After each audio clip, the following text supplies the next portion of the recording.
The fragment found in the Charleston County archives was small enough to be overlooked and troubling enough that those who read it wished they hadn't.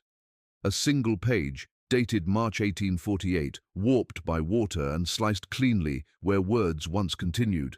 Its final intact line read, "The testimony of 9 deceased cannot be admitted as their deaths occurred under circumstances the court finds," and then nothing.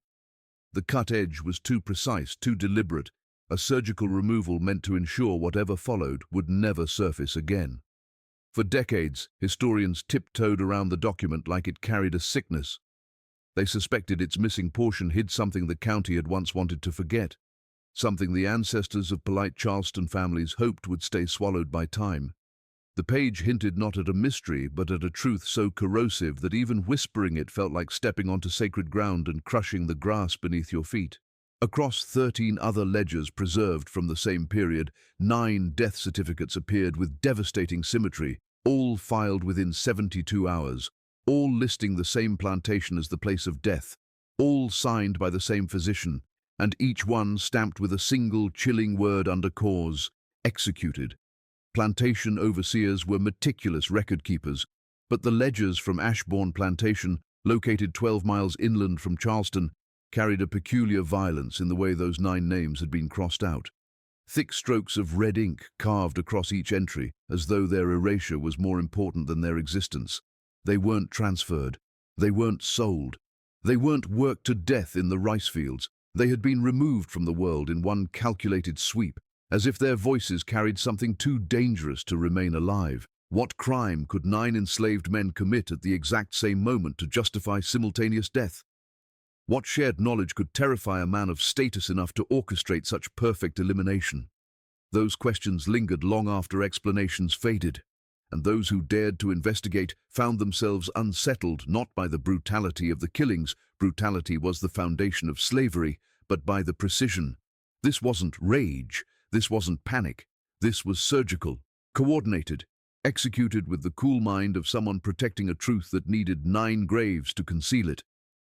That truth lived in the story of Ashborne Plantation, its mistress who never belonged there, and the baron who believed every soul on his land was his instrument, his tool, and, if necessary, his sacrifice. Ashborne spread across 2,000 acres of South Carolina low country, an expanse of damp air, crooked oaks, and marshland that swallowed sound like a mouth swallowing water. The land had been claimed in 1789 by the Vanderhorns, a Dutch family who came chasing indigo wealth and shifted easily into cotton when the world demanded it. The house itself rose from the earth like something half-sunken, white columns streaked with moss, the paint constantly peeling from humidity, the air smelling of salt rot even in winter. When Wilhelm Vanderhorn inherited the estate in 1845, he inserted himself into a southern world that prized image above morality. He was not a native son of Charleston. He wasn't even born a baron. He had purchased the title in the fractured German states, vanity wrapped in aristocratic paper, and wore it like armor among men who traced their lineage through centuries of plantation pride. Vanderhorn arrived at Ashborne at age 37 with pale, watering eyes and hands that trembled when he thought no one was looking. Those tremors had worsened since his stay in a Berlin sanatorium where doctors prescribed rest, quiet, and laudanum for what they called nervous exhaustion. He returned from Europe bearing not only a title but also a wife he barely knew. Margarita Vanderhorn was 23, small, dark-haired, and fragile in the way wealthy society liked its women. Her father, a Bremen merchant drowning in financial collapse, had offered her hand as a lifeline to a man promising stability. Margarita arrived with trunks of lace dresses, 2 ladies' maids who returned to Europe within months, and a personal physician, Dr. Ernst Keller. The doctor stayed. The maids ran.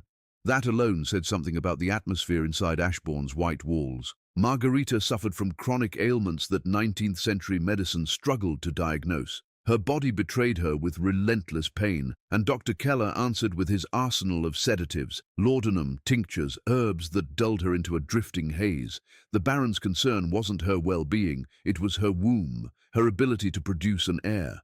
A planter's wife existed to secure lineage. Without a child, especially a son, a planter's social standing wobbled on uncertain legs. By 1847, after 2 years of marriage and no pregnancy, the baron's anxiety had calcified into obsession. Letters from that period showed increasing desperation. Questions to doctors in Charleston, Baltimore, and even Philadelphia about remedies for a barren wife. Most replies recommended rest, diet, or prayer. One dared suggest the problem might lie with him. His response was so furious the recipient saved it, stunned by its venom. Ashbourne's enslaved population numbered around 130, and within that population, 9 men held roles unusual even for house servants. They worked in maintenance, stables, the manor's interior, positions requiring strength, discipline, and constant proximity to the family. These men were chosen like animals at auction, catalogued not for skill but for physical traits. In one inventory list, the Baron had actually written breeding quality. The 9 were Thomas Ridley, Marcus Finch, Isaiah Brennan, Daniel Pewitt, Jacob Worth, Samuel Hoyt, Levi Church, Nathaniel Cross, and 19-year-old Robert Foster. They ate better than field hands, wore livery, and carried the unspoken burden of being close to power, a privilege that could shift into danger in a heartbeat. The winter of 1847 settled over the low country with unusual mildness. Nights hovered above freezing, and the marshes stayed alive with faint movements. Around this time, the 9 men began to vanish from common view. Not vanish completely, their work continued, but their patterns changed. One by one, each man was summoned to the manor for days at a time. They returned silent, with bruises in odd places, collarbones, inner arms, ribs, marks that didn't match the usual violence of punishment. They avoided eye contact. They avoided each other. The enslaved quarters buzzed with theories whispered behind closed doors. Some suspected experiments. Others feared the Baron had turned his predatory attention on them in ways usually reserved for enslaved women. But none of the usual horrors quite fit. Something new was unfolding, something no one had language for. Meanwhile, Margarita began appearing outside again, a startling change from the years she spent confined to her rooms. She visited neighbors, attended church, smiled politely, and yet something in her expression unsettled those who met her. Women noted she seemed brighter physically but haunted, as though her soul lagged behind her body. One visitor wrote that Margarita squeezed her hand with desperate strength when children were mentioned, her eyes silently pleading for something she couldn't voice. Whatever was happening in that house, it was altering her, hollowing her, and this is where the truth begins to sharpen into something unbearable. By late February 1848, the whispers in the enslaved quarters gathered into a single, terrible understanding, one so obscene that even speaking it aloud felt dangerous. Through fragmented comments, frightened glances, and the broken behavior of the 9 men, the truth stitched itself together. The Baron had forced each of them, in turn, to lie with his wife. Not out of lust, nor cruelty alone, but out of cold, scientific calculation. He believed his own bloodline defective. He believed Margarita's womb was sound, and so he had turned to the men he owned, men whose bodies he valued like breeding stock, to produce the heir he wanted. Dr. Keller monitored her cycles, scheduled the assaults, and administered heavy doses of laudanum and chloral hydrate to ensure she drifted, compliant but conscious enough to follow instruction. The Baron supervised everything from a distance that still felt intimate, measuring, recording, treating human beings like controlled variables in a monstrous experiment. When Thomas Ridley first refused, they dragged him to the manor cellar. What he saw there broke him more thoroughly than any whip. Instruments meant not for discipline, but for mutilation were laid out in precise order, tools a plantation surgeon might use in the most sadistic displays of authority. Thomas was told to choose castration or compliance. His decision was the decision every enslaved person understood too well, the one that weighed survival against the unbearable. He chose life, if one could call what followed that. The other 8 were given the same choice. By the time each returned to the quarters after days locked inside the manor, they were hollowed men, carrying the shape of a trauma none dared speak. Their silence became its own language, one that every enslaved person at Ashbourne recognized instantly. Then, in early March, everything shifted. Dr. Keller confirmed Margarita's pregnancy on March 8th. His journal entry, later found only because it was written in German, was cold in its triumph. Conception confirmed, 6th week, disposal protocols to commence. The words sealed the fate of the 9 men. Their usefulness had ended. Their existence threatened the barons' illusion of legitimacy, and so they became liabilities, bodies to be removed before their truth could reach even the smallest corner of the world. On March 12th, the baron gathered them in the manor parlour, a room they had scrubbed 100 times but never entered as equals. He told them they would be freed. He said papers had been prepared. He said they would leave at dawn for Charleston to begin new lives. The lie was so perfect it felt like mockery. Freed men represented wealth lost. Freed men represented risk. Freed men represented witnesses who could speak. The 9 understood instantly. Freedom was not coming. Death was. That night, seated together in their quarters, the men debated whether to run. They mapped escape routes, calculated distances, weighed the dangers. They knew the swamps. They knew patrol lines. They knew safe places where free black communities might hide them. But they also knew running would condemn others. A runaway attempt triggered plantation-wide terror, whippings, torture, public punishment that fell on the innocent as much as the guilty. A rebellion rumor could destroy dozens of lives. And so, in the kind of quiet courage history rarely records, they formed another plan. If they couldn't survive, they would testify. They would carry the truth to Charleston and speak it in front of a magistrate, in front of white men, in front of anyone who could not ignore 9 voices speaking in unison. Their testimony might be dismissed. Enslaved people had almost no standing in court. But it would be spoken. It would live. That was their hope. They never reached the wagon. At around 4 in the morning, while darkness still pressed against the low country like a weight, 7 white men rode into Ashborne. Planters from Middleton and Brickyard Estate. Neighbours, drinking companions, men who dined at the baron's table. They had been summoned by urgent messages claiming 9 slaves were plotting rebellion. Nothing ignited a planter's fear like the word rebellion. It justified every cruelty. It absolved every horror. The men arrived armed and ready, not for investigation, but for execution. Enslaved people were dragged from their beds and forced to gather. They watched as the 9 were bound and marched toward the live oak trees behind the manor, their branches long and thick, perfect for hanging. But the baron had underestimated something vital, the 9 men's refusal to die quietly. As the ropes were prepared, Thomas Ridley broke the silence. He shouted the truth, what the baron had done, what Dr. Keller had orchestrated, what the winter had taken from them. He shouted for the others to join him, and they did. Their voices rose together, carrying across the plantation like a storm wind, ripping through the marsh. They named dates, described the room, described Margarita's drugged state, described the baron's commands, threats, and sickening rationale. They forced the truth into the ears of every witness, enslaved, overseer, planter, anyone within reach of their voices. And somewhere inside the manor, a candle flickered in a window before it snuffed out, as Margarita heard her violation shouted into the dawn. The baron panicked. He ordered the executions to proceed immediately. The violence was swift and theatrical, meant to reassert dominance, meant to drown truth beneath death. But it was too late. Hundreds of years of oral tradition began in those final minutes. The official record claimed 9 men were executed for plotting rebellion. The baron filed no detailed report. The local sheriff marked it as suppression of a conspiracy. But the truth, what really happened that morning, spread like fire through enslaved communities. It traveled from plantation to plantation, from market to church, to whispered nights between cabins. The truth lived because the 9 men forced it into the open with their last breaths. The white community responded in predictable silence, pretending not to hear what had been shouted. But in Charleston, one woman did listen. Her name was Ruth Denny, a free black seamstress who moved through the city's households unnoticed, invisible in the way free black women often were, seen but unacknowledged. She heard the story from her cousin and understood instantly that if she didn't put it to paper, it would be buried beneath lies. Ruth wrote every detail she'd gathered. The men's names, the dates, the baron's actions, the testimony shouted beneath the live oaks. Then she carried that document to a lawyer named Edmund Berkeley.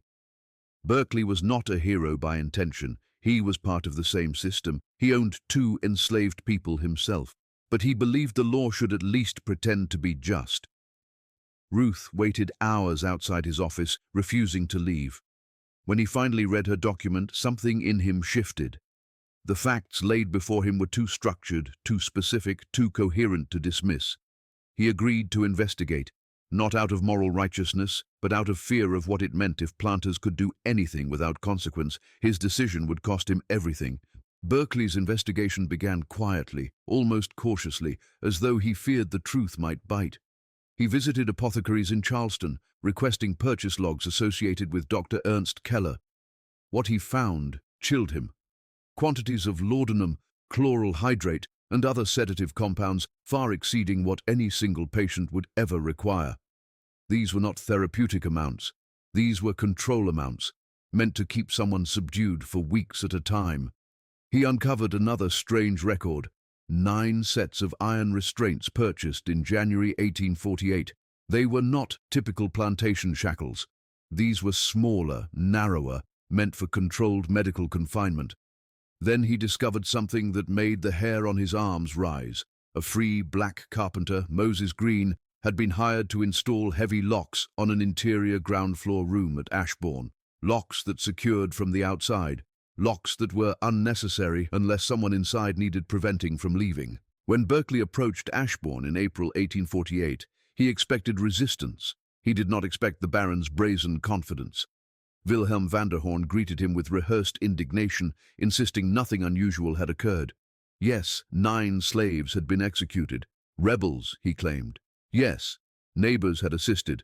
They responded to urgent warnings.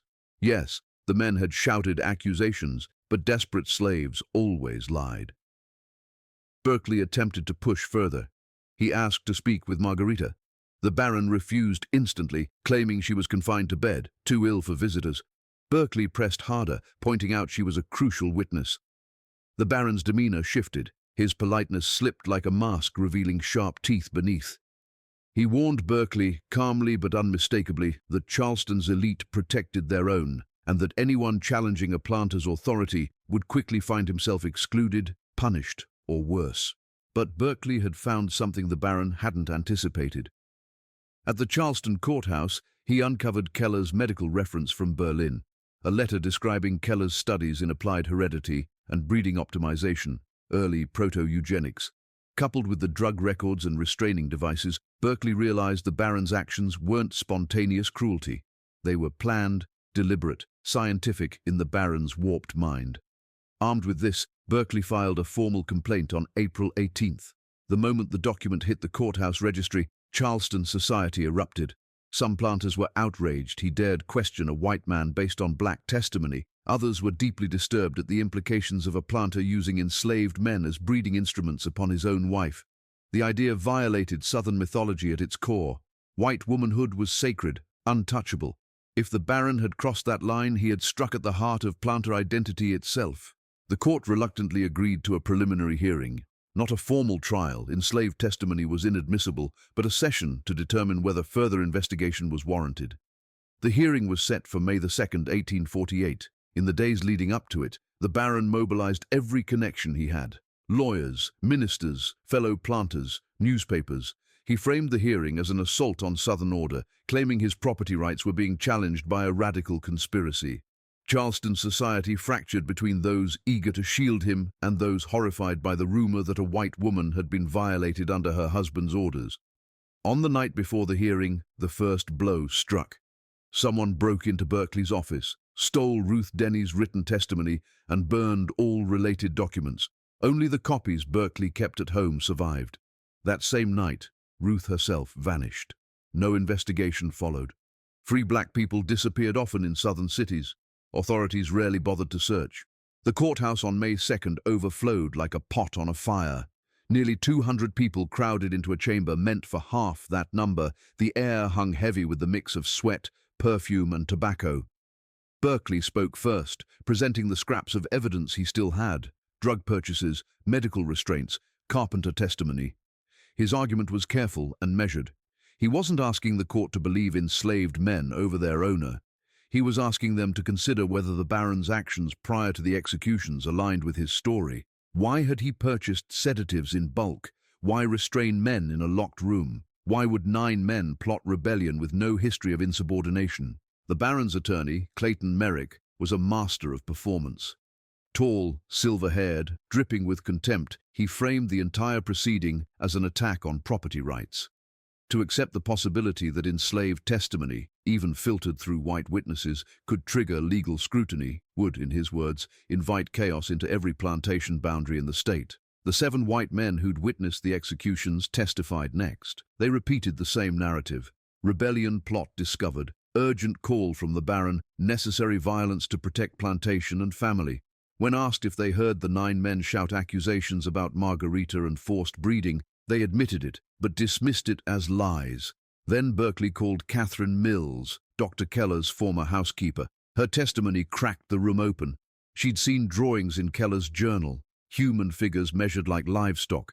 She'd heard him speak once while drinking about participating in a visionary experiment. Merrick tried to dismiss her, calling her recollection unreliable, but the courtroom felt the shift. Something real pulsed beneath the story.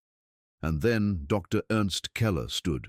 For most of the hearing, he had sat unnoticed behind the Baron's lawyers. When he rose, pale and trembling, the Baron's expression changed. Not fear, but rage tinged with something like betrayal. Keller announced he had information essential to the truth.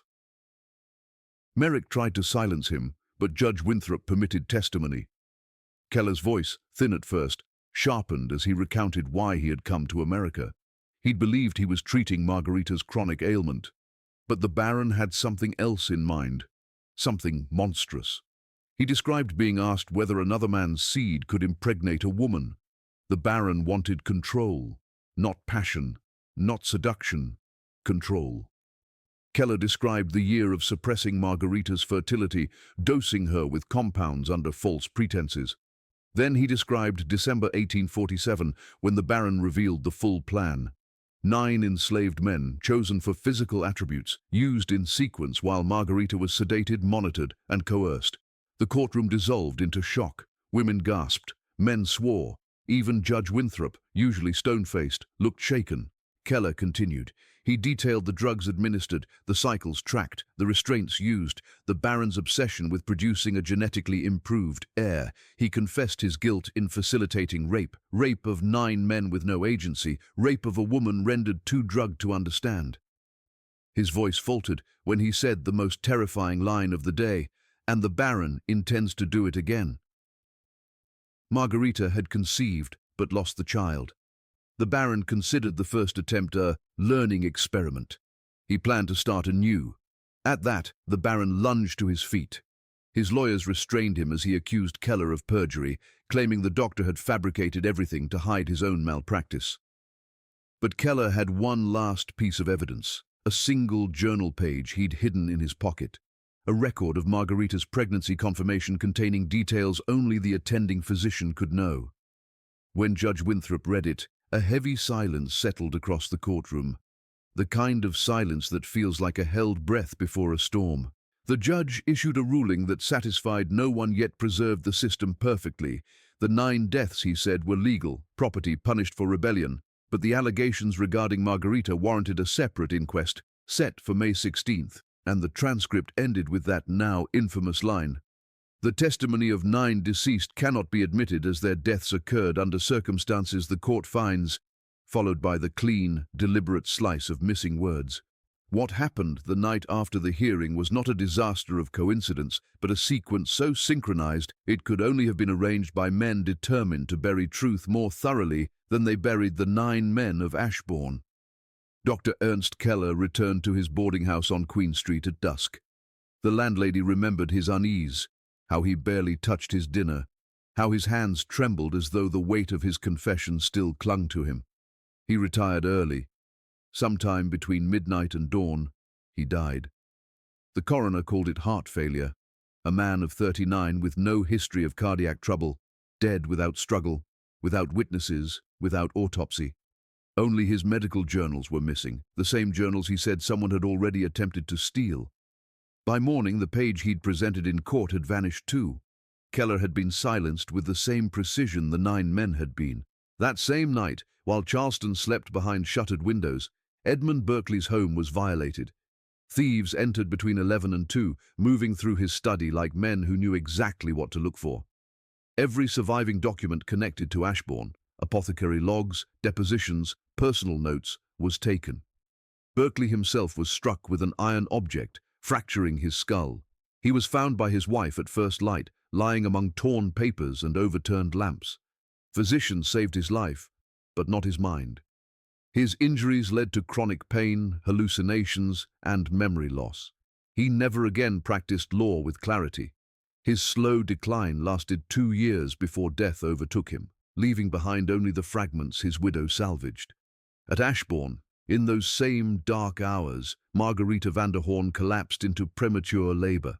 Whether the shock of the hearing triggered it, or whether the accumulated poison of years of sedation had weakened her body, no one could say. Without Keller, a midwife from Middleton was summoned. The child, a boy, was born alive at 6 months' term but lived only hours. Margarita refused to hold him. Witnesses later said she stared at the wall as if the infant's existence confirmed something unbearable. The Baron, present throughout, insisted on a swift burial. 3 days later, the child was placed in the family cemetery beneath a marble stone, engraved simply, "Too pure for earth." No name, no legacy, a life erased before it could anchor the truth. With Keller dead, Berkeley broken, and Margarita incapacitated, the scheduled May 16th inquest evaporated from existence. Judge Winthrop cancelled it quietly, writing in his private journal that further inquiry served no purpose but to stir scandal. The transcript of the preliminary hearing, already dangerous, was filed in the county archives, but 6 years later, in 1854, a mysterious fire consumed that section of the building. The night watchman swore no lamps had been lit, no candles left burning, yet the fire erupted precisely where the Ashborne documents were stored. Only a clerk's copy saved in another room survived, and even those had been altered. The final page, the one that hinted at the explosion Keller had triggered, had been cut away with a blade, leaving behind a pristine edge where truth once lived. The enslaved community at Ashborne understood the message. Silence was demanded, but they refused it. Stories spread like seeds carried by wind. They told of the Baron's breeding scheme, of the 9 men's final defiance, of Margarita's drugged compliance and shattered spirit, of Keller's confession and its terrible price. These stories travelled far beyond Ashborne, into Charleston, Georgetown, Beaufort, even into quiet corners of Georgia's plantations. They became living truth preserved by memory when paper could not be trusted. Margarita remained at Ashborne after losing the child, but she was not the woman she had been. Visitors described her as a ghost, present in body but extinguished in spirit. Her hair greyed early. Her face seemed older than her 29 years. She spoke little, moving through the house like someone waiting for time to run out. Laudanum became her only companion. She drifted through days in a haze, appearing in drawing rooms with a faint smile that never touched her eyes. In September 1849, Sarah Prescott wrote of visiting her. She has the look of a woman whose soul has stepped out, leaving only the shell behind. When she died in 1851, the cause was listed as consumption, though many believed she simply surrendered to despair. The Baron remarried 2 years later, choosing a young woman from a struggling Virginia family. Anne Elizabeth Hartwell became his second wife in name only. She lived primarily in Charleston, returning to Ashborne rarely and briefly. Whether she sensed the darkness of the place or simply disliked her husband, she kept distance between them.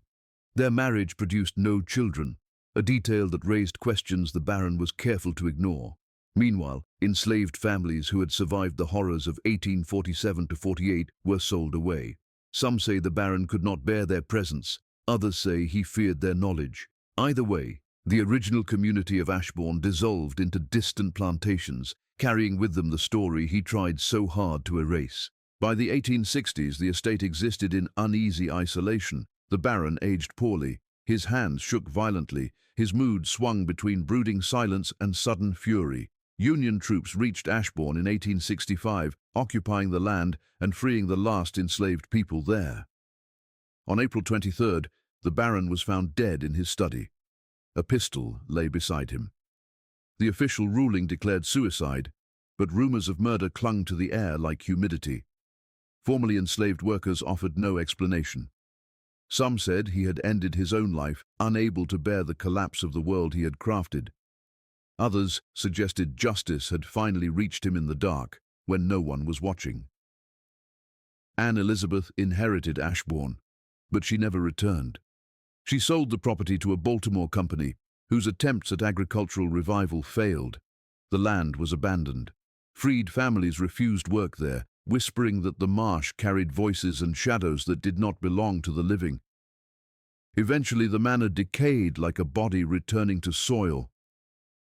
On March 13, 1871, 23 years to the day after the executions, the house burned to the ground. No lightning, no accident. Just flames rising in the night, devouring the last physical piece of the Baron's legacy. Neighbors arrived at dawn to find only scorched earth and blackened chimneys pointing toward an indifferent sky. No map could pinpoint the graves of the 9 men. The marsh changed over decades, tides shifting, land sinking, waters rising. Searches in the 1930s, 1960s, and 1990s yielded nothing. The boundary-marked South Marsh had stretched and collapsed under centuries of natural erosion. Their bodies were lost, but their story was not. It lived in the mouths of descendants, passed through generations who understood that history is never just what gets written. It is also what survives despite attempts to destroy it. In the decades after Ashbourne's collapse, the story of the 9 men became part of South Carolina's hidden memory, spoken in whispers, preserved in songs, recited in cautionary tales shared by elders who understood that history survives not by permission, but by insistence. Enslaved communities had always carried their own archives, built from breath and remembrance rather than ink. What happened at Ashbourne entered those oral records like a wound that refused to close. They spoke the names: Thomas, Marcus, Isaiah, Daniel, Jacob, Samuel, Levi, Nathaniel, Robert. 9 men caught in the jaws of a system that devoured truth as easily as it devoured lives. Generations repeated their story because official papers had failed to protect them, because courts had silenced them, because powerful men had cut away the part of history they feared, and because someone had to keep holding the pieces together when the record was deliberately broken apart.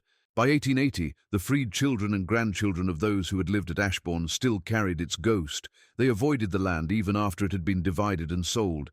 Some said the marsh whispered at night, that voices rose through the reeds when the moon was thin.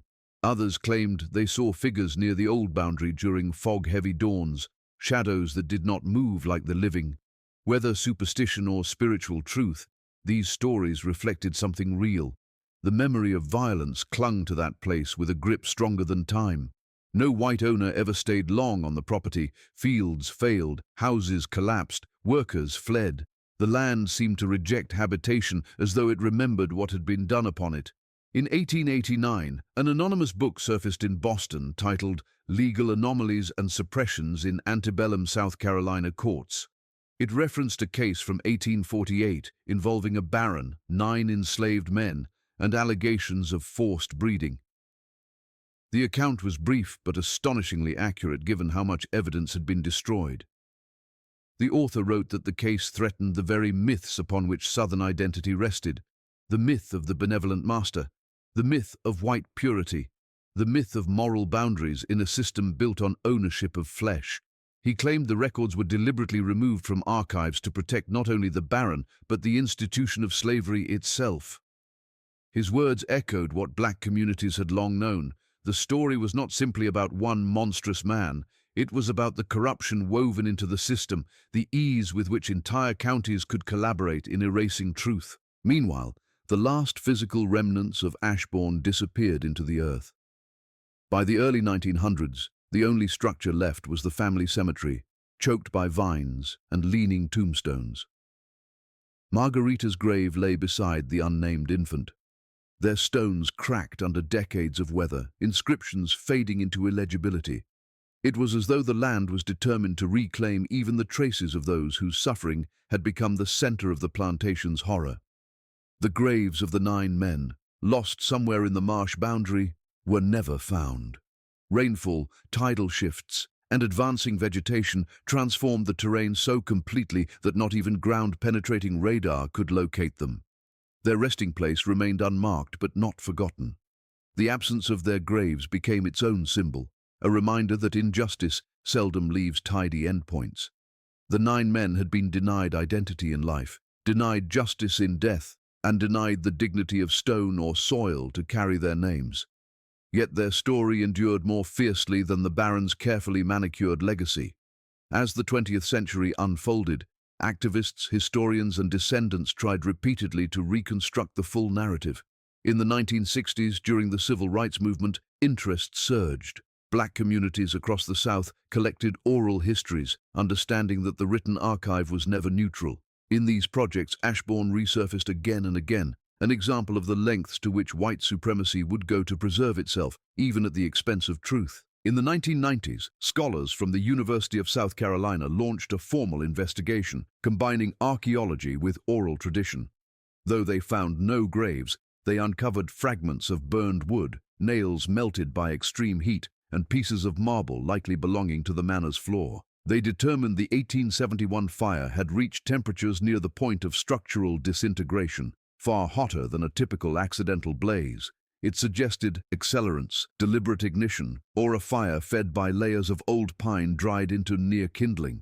Whether the fire was set by freed people seeking closure, by locals preserving silence, or by forces that cannot be named, no one could prove. What mattered was the result. The house that had held so many secrets was finally destroyed beyond reclamation. The 9 names survived in 4 places: the plantation ledger where they were crossed out, the damaged transcript of the hearing, fragments of Berkeley's notes preserved by his widow, and oral memory carried across generations. Together, these sources reconstructed a truth too raw for the antebellum South to confront. Their story revealed a system with no moral boundaries, a husband who saw his wife as an experiment, a doctor who mistook cruelty for science, a court that protected property over human life, and a community that chose silence over justice. But it also revealed something else: resistance in its purest form. When the ropes were placed around their necks, those 9 men understood they were already dead, that the Baron had written their fate months before. Yet they chose to speak anyway. They used their final breaths not to beg for mercy, but to shout the truth loudly enough that even the powerful could not fully erase it. And that is the heart of Ashbourne's legacy, not the Baron who tried to play God, not the doctor who hid behind science, not the court that refused justice. It is the men whose testimony survived every attempt at destruction, men who, in their last moments, forced the world to hear what it wanted to ignore. Their voices travel through time, not because the system allowed it, but because truth, when spoken with one's final breath, takes on a force no archive can bury. Their story asks us a question. How many other horrors were carved out of history with the same deliberate hand that cut the final page of that transcript? How many truths were never given witnesses bold enough to shout them into the dawn?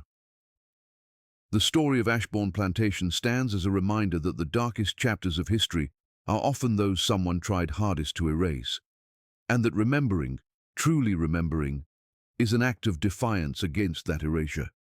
What those 9 men suffered cannot be undone. But memory, honest, unflinching memory, ensures they did not die in silence. Their names remain, their truth remains. And because of that, the Baron's attempt at erasure failed. The system's attempt at silence failed. The truth, carried across time by those determined to tell it, survived.